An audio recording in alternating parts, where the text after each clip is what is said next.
Hello everyone, this is my first video on, or one of my first videos on Corporate Academy. This is the first video also on the IA preparation, and I want to review some old topics. And one former topic we discussed and learned was this concept of rational versus irrational numbers. Now I threw it at you, and I think that a lot of you may forget what both of these mean. So let me define, not the math, but what these words actually mean. Rational literally means, in English, it makes sense. What's a rational decision? A rational decision is a teacher works hard so that the students do well. A rational decision is students come to class so they learn. A rational decision is eating breakfast so you have a productive day. Now, irrational, this little ear means not, so does not make sense. It would be a great idea to put this in your notes. It does not make sense. So an irrational decision would be showing up late. An irrational decision would be swearing at the teacher. An irrational, that does not make sense. That's not going to get you far. An irrational decision would be me not working hard for you guys. That would not make sense because I'd be letting down 125 wonderful students. So that's what it means in English, and it has the same concept in math. So rational, what makes sense? I'm actually going to start with irrational. Irrational does not make sense. Pi, in some respects, this does not make sense. Here's some digits of pi. 3.141592565358979. That's all I have memorized, and I challenge you to memorize more. If you look at this, do you see any pattern there? No, not really. I mean, in this number, because it goes on forever, this is the interesting fact. Your phone number is in this number. Your social security number is in here. Your birth date is in here. Every single number is in this number because it goes on forever. Now I want to show you another example. And there's one other main type of irrational numbers, and that is, I'm going to clear this. Okay. Oops. Square root of 7. I'll close it up. Thank you. Thank you, sir. So I just did square root of 7, and I'm going to do equals. Okay, so this is what the square root of 7. This really is square root of 7. So it's basically asking what two numbers, when multiplied together, will equal 7. If you forget what this means, the square root of 9, what two numbers, when multiplied together, equal 9, it's going to be 3. 3 times 3 will be 9. Now, square root of 7, I'm just going to put this number here. 2.64571311065, and it goes on and on. It does not stop. Your phone number is also in this. It does not make sense. Now, what if we do something like this? What if we do 1 divided by 7? So we have 0.142857, 142857, 1.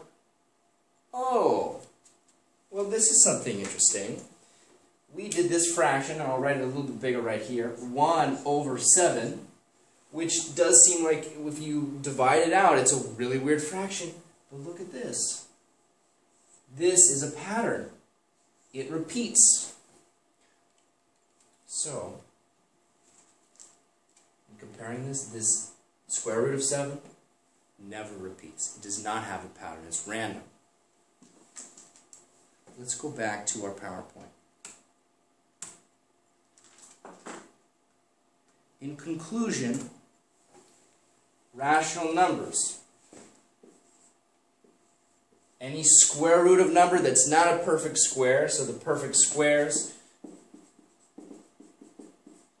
are are numbers like 1, 4, 9, 16, because if I square root all of these, well, this is equal to 1, this is equal to 2, this is 3, 4. What's another one? Predict the next one. It's going to be square root of 25, and it's going to be 5. If it's any of those, like square root of 20, square root of 2, 2 is not a perfect square, it's going to be a number that goes on forever.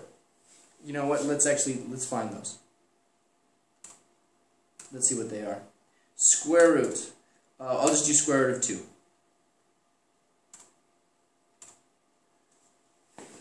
1.41413213562373. Hey, there's my number! Oh no.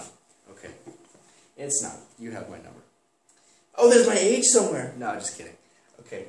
So it does not does not make a pattern. Okay. In conclusion, a rational number makes sense, and here's the real definition of it in math. Can be expressed as a fraction. That's it. It can be expressed as a fraction. Any number that can be expressed as a fraction has some pattern to it. Maybe it ends or it has a pattern. So I'm going to give you a bunch of examples, because this is going to stick with some people and not going to stick with others, and that's fine. Negative 3.5 can be expressed as a fraction. I'm going to write out a bunch. 1/4. Negative 2.5. These are my 4 examples. Negative 3.5 can be expressed as negative 35 tenths. And I can reduce that, and if we'd like to reduce it, we would divide the numerator and denominator both by 5, which would be negative 7/2. Here, it's going to be, the fraction is going to be, well, it's already there, 1/4. Negative 2, that's going to be negative 2/1, and 0.5 is going to be 1/2. If it's expressed as a fraction, it is going to be a rational number. Okay, go ahead now and take the small quiz that I will embed in the video.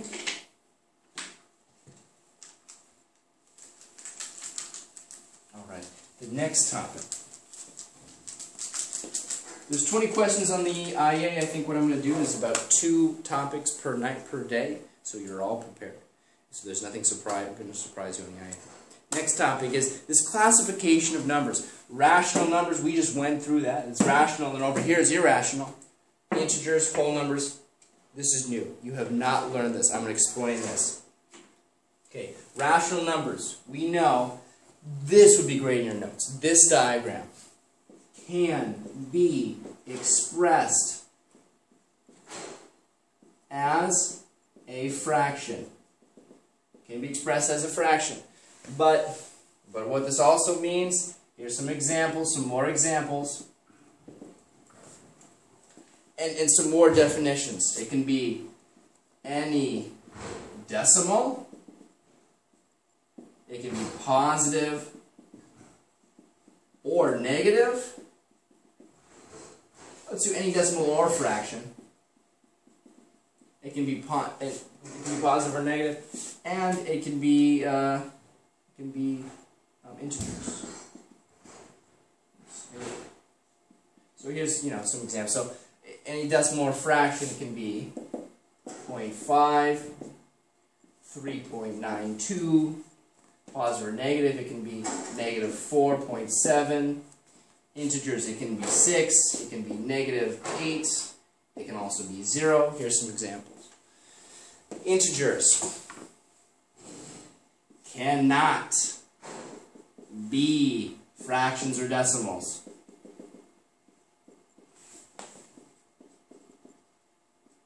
Cannot be fractions or decimals. Here, whole numbers. I'm just going to do this for all of them. Cannot be fractions or decimals.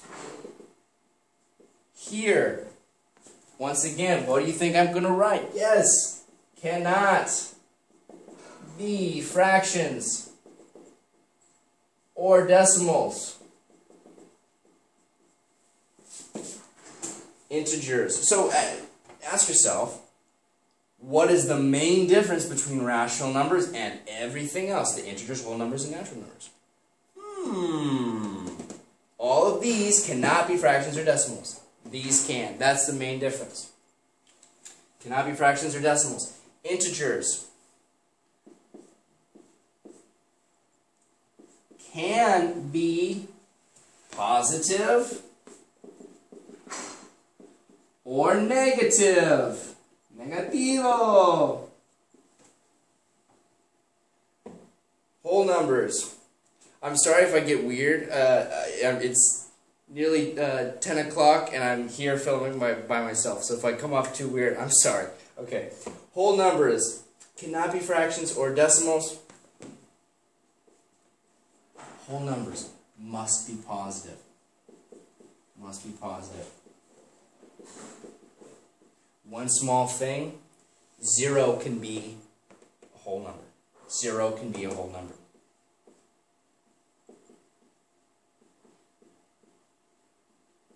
And this is the most ridiculous difference. And I was talking with my other teachers, and they were saying, why would we teach this? And I don't know. It's just a ridiculous difference. I don't know why this exists in math, but I looked at your IA and it's on it. You need to know the difference. The only difference between natural numbers and whole numbers, first, natural numbers must be positive. The third thing is 0 cannot. 0 is not a natural number.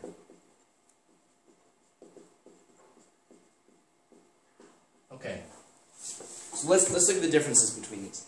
The difference between these two, these can be positive, negative, decimals, or fractions, or integers. This cannot, anything below cannot be fractions or decimals. Integers can be positive or negative. So whenever I say, like, take the quiz on multiplying with positive and negative integers, that's kind of redundant. I don't need to say that, because integers implies that it can also be negative. Whole numbers cannot be fractions or decimals, just like this, must be a positive, and 0 is a whole number. 0 can be a whole number.